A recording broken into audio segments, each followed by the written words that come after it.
Hey, welcome back to the Elvis Workshop. Thank you for checking in with me on my channel. I've got a cool record here I want to talk about. It involves a road trip that I did last weekend, and I thought I would wait to do the video on this record until I did my road trip. So I did my road trip. So, man, I'm just an Elvis fan just like you. I buy stuff I already have. I don't know why I do it to myself. I don't know why I do it to myself. So, for a future video that I have coming up, I went out searching for something that I don't have, and I don't have any of these. And I'm not going to tell you what it is yet, because it's for a subject matter for another video coming up. But I went out shopping for it, could not find it, but I end up coming home with a whole stack of stuff here. So what do I have? I have the Quadradisc Promised Land. This is the last Quadradisc they put out in Elvis's lifetime. Well, yeah, it kind of died. I think 74 to 75, it was kind of the new thing for a while, and then it quickly petered out and died. But I think they did 5 of Elvis's albums. They did Good Times, Aloha, MSG, this one, and I think one other one, and Today. And I have I think all of them but Good Times, maybe. Anyway, but I've never seen this one. So I found it and picked it up. Do I need it? No, but I picked it up. So I'll never have a Quadradisc system. It just has that little symbol on it that says Quadradisc, so I bought it. So I know that you saw the back of this a minute ago. As soon as I went like this, I thought, well, stupid, you just exposed what you have. But anyway, I picked up a really nice copy of Elvis's Back. I love this. You know, the sticker, the hype sticker on the front, they didn't know what songs he was going to record. They prepared the artwork before he got back, but they didn't know what songs. So once the song list was set, they slapped all these stickers on here. I almost said hype sticker, but set list stickers on here, whatever it is. And so the glue is they're always kind of dodgy looking, but this one is in really, really good condition. I'm not going to pull it all apart and look through it and all that stuff, but yeah, the album is in great shape. But anyway, so I need another copy of Elvis's Back, and it's upside down. Anyway. So I picked that up, and I got this on a bundle deal. So the price for this album, how it worked out with the bundle was $5. You can't beat that, $5. I paid $5 for a really good condition Elvis's Back, so I'm thrilled with that. I love that album. It's one of the best that he did in his lifetime. So I guess I can't get enough copies of it. Then the last one, I don't know why I do this to myself. Why do I need another clam bake? And I know that the hardcore listeners know why.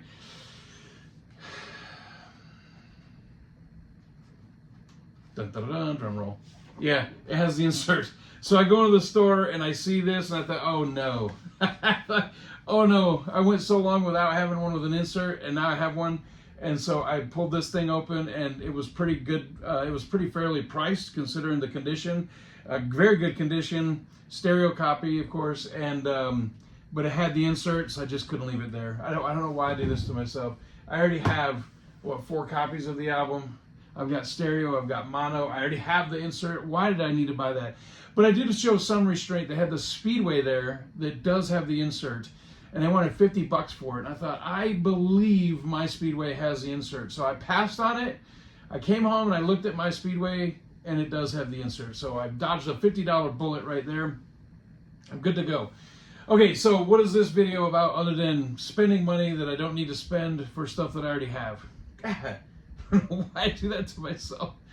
By the way, I did pick up the piece that I do need for the video coming up. I'll be out of town all next week on work business, so I won't be able to do the video then, but it'll be waiting for me when I get back. And the Epic Blu-ray will also be here when I get back. And but where am I going? Lake Tahoe. So Lake Tahoe with Elvis has always been a little bit of a mystery thing. He did just under 100 shows there. He did their shows from 71 to 76, and the longest show he ever did was 2 hours long. It was his very final show, which actually just came out on LP. I just realized this. It just came out on LP from the same company, Mill Branch. They just put it out. I'm hoping that I get a copy of that. I'd love to give that a listen on LP. I'm sure that they've cleaned it up a little bit. And great show. I have an old CD of it. So speaking of old CD, that's a good segue. I did not do that on purpose. So I'm kind of worn out on the concerts. They run together to me in my head. for the most part, it's like one long show. But I will say, in the late 1990s, in the heyday of my bootleg collecting, where I was just picking up everything because it was all new to me at the time, and a lot of it was coming out, it was new at the time. One of them that I really enjoyed, and I didn't even really realize that it was a Lake Tahoe show, was a bootleg called "And the King for Dessert." And I just loved the show because I thought Elvis was in a very good mood. He's laughing with the audience, goofing around with the audience. He didn't spend too much time introducing the band. He gave a good effort on several of the songs. I think, in fact, I made some notes of it. I think "It's Now or Never" is one of the better versions that was captured on his live concert tours. In this one, it's really good, really good on this specific show. And it's funny, he says, what I'm gonna do next, and a fan yells out, "It's now or never," and Elvis says, "It's now or never," and he goes into it totally unprompted, just right off the cuff like that. This is also, I believe, he had just done a 5-city tour of Southern California. I believe he was in the Forum. So he's going from big arenas down into the little, very small showroom at the Del Webb's Sahara Tahoe. And so it's a much more intimate setting. And so he was very relaxed and kind of calm. And the shows were really good. So I just remember the "And the King for Dessert" CD that I had from the late 90s. Well, I don't have it anymore. These things, they get disc rot, or you just lose them along the way, or I don't know what happened to it. I had it and I don't have it now. So when this came out, when this was announced, I always compare the dates because that's what tells you what it's been released under different titles for. And this one says "And the King for Dessert," and so I picked it up because I really like that show. So it starts off with CC Rider. You miss the 2001, and then it goes into the dive bomb thing. And I wanted to talk about that a little bit. The dive bomb thing with JD does not age well. It is hard to listen to, but I gotta say, to not beat it up, it's in the moment, live in the concert, it had to be great. And let me explain why I say that. I only had one experience with JD Sumner in his entire life. I was at the Mid-South Coliseum for the August 16th, 1997 concert, which JD was a part of. And in that concert, he did the dive bomb. And I'll tell you, being there live and listening to JD do the dive bomb thing live in concert, it shook the whole building, and it was actually really great. It was.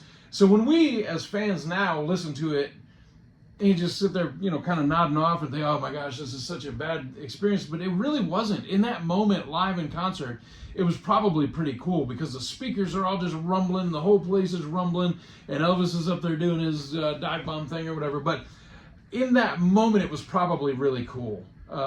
So anyway, the show starts and Elvis runs roughshod over a few of the songs. But I like how the introductions are short, and Elvis just he's having a good time. At the end of the show, he says, "I'd like to stay a little bit longer, but JD's getting to be a grandfather, and we got to put him to sleep between shows." So it's just a fun concert. So anyway, so but the reason for the video with this, because I didn't really have to do a video on this record, is that I just went to Tahoe last week. So I want to show you this. First of all, I pulled this out so I wouldn't fumble with it later. Look at the nice blue vinyl. Isn't that beautiful? Oh, I love it. That is so cool. So I want to show you that. But the artwork is pretty cool. I love that peacock suit. Oh, and Elvis says, "Did you guys ever see the Aloha from Hawaii that I did?" He said that bird that was on that suit got sick and lost all of his feathers. Elvis is just in a really goofy mood, and it's a lot of fun. So inside here, it shows the Good Times album, which is a favorite of mine. I know everybody's watching this is cringing right now, going, "Oh, Good Times is terrible." I love the album. It's a favorite of mine. Good Time Charlie's Got the Blues. I love it. But for those of you that know me or know about me, Dick Grobe was a very, very good friend of mine. He was my best friend for 20 years. And these pictures, I don't know how they're related to this album because these are from Philadelphia. But maybe it's just because of the timing. It's around the same time. But there's a picture of Dick with Elvis there, and there. And it's just cool to open the album up and see my buddy there with Elvis. And I love the peacock suit. Love it, love it, love it. And anyway, but why did I do a video on this? By the way, you can get this at 50store.com. That's where I picked it up. You can get it at different vendors. Any of your regular places where you pick stuff up, you can get it. But I wanted to use this kind of as a stepping off to, or springboard rather, to talk about Tahoe. So Tahoe, to me, always seemed like it was a million miles away, because I live in Las Vegas in southern Nevada, and it's the same state, but it's a 7.5, almost 8-hour drive to get up there, and I had really no reason to ever go up there. And I've driven by there before on the freeway going places for work, and it says Lake Tahoe, this exit, but I didn't have time, and I was working, and I didn't have time to go, and so I've never really been to Lake Tahoe until, well, I guess it was maybe a year ago. I went specifically to see the hotel. Now, it was Del Webb's Sahara Tahoe, and Elvis performed in the High Sierra showroom. The showroom is now completely gone. The hotel has changed ownership multiple times. It was the Hard Rock, I think, for a while. And the showroom area, the space where the showroom was, it was very small, is now the sports book. So the whole back wall of where the stage would have been is a big bank full of TVs, and there's a bar in the middle. You can get a hamburger and some drinks. And so the showroom is completely gone. The hotel has been completely reshaped in the front, not reshaped, but put new facing on and signage and all that stuff. There's a new tower that was built. I don't know when the new tower was built, but it was not there during Elvis's time. And but it still has that familiar look. If you look at pictures of the old Del Webb's Sahara Tahoe, and then you look at the pictures of it now, it does look, you can recognize it and say, oh, that's the one. So I failed miserably, but I made 2 clips of video. I tried to do on location shot videos. So I'm going to show them to you here back to back. It did not go well for me. I was in the valet area, and I didn't want to be there too long, and I didn't want somebody to come up and tell me to move or whatever. And I kind of forgot a couple of my talking points, but it's worth showing it to you, just if nothing else, so you can laugh at me. So I tried to go over some of the little talking points of the hotel, so some of it's going to be repetitive. I've already said it speaking in this part, so if you're going to hear some things that I've already mentioned. But I want to show you how the hotel looks now, and I'm going to flash up some pictures, of how it used to be and all that. But it was just cool to go experience it. If you've never seen the actual lake itself in person, it is crystal clear. It is so clear when you're driving along the shoreline, and you can look down into it, and you can see 20 feet deep in the water right up close. And then, of course, the lake goes on forever. It looks like an ocean. It's huge. It's huge. Lake Tahoe is humongous. But I went up there last weekend for work. I was actually in Virginia City, which is about almost an hour away, but I took the time to go over to Tahoe while I was there. And I'm going up next week for a whole week, so I'm going to be in that area for the whole week. I'll be in Reno and Tahoe and all that stuff. So I had this album coming, and I thought, let me save it for after I go to Tahoe again. So like I said earlier, I didn't remember that this show was from Tahoe, but when I ordered it, based on the date, it was the King for Dessert. I put those pieces together, and I thought, oh, this is from Tahoe, so let me save it for this video. So the next one that's coming out is the last show in Tahoe. Same showroom, obviously, and it's the 2-hour Mother's Day show. So I'm looking forward to getting that one, and I'll check it out. But the sound on this is pretty good. Elvis is in a really good mood. He's goofing with the crowd, talking back and forth to the crowd, and he says, the little girl comes up and says, can I get a scarf? And he goes to give her a scarf. She says, it's for my mother. He says, oh, this is for your mother. She sent you.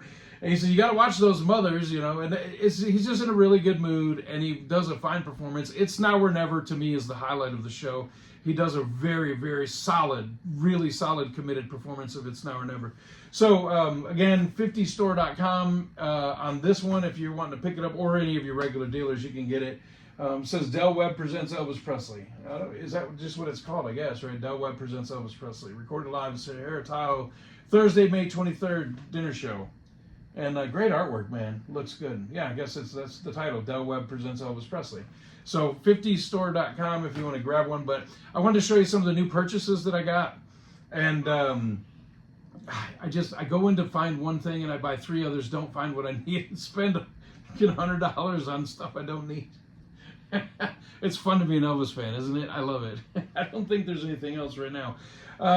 So I'm going back to Tahoe next week, and I'm going to try to hit up some record stores if I can while I'm there. I'm there for work, so I'm going to be very busy, but I'm going to see if there is a record store in Tahoe that I can hit. I did go to Reno a couple weeks ago, and I did go to a couple record stores, and that's where I picked up the demos, the record that I had in the last episode. But I'm going to see if there's anything in Tahoe. I don't know. I don't even know if there is or not, but I'm going to be looking, and I'm so excited because when the item comes in the mail next week when I'm gone. I cannot wait to get back to do the video because it's going to be a lot of fun and people are going to think I'm bagging on a movie, and that's not the case actually. So I'm not going to give you too many hints because I want you to tune in. So check it out. Anyway, that's all today. Just a short, real quick video. I just wanted to talk about my quick experience to Lake Tahoe and to the Golden Nugget now, which used to be Del Webb's Sahara Tahoe.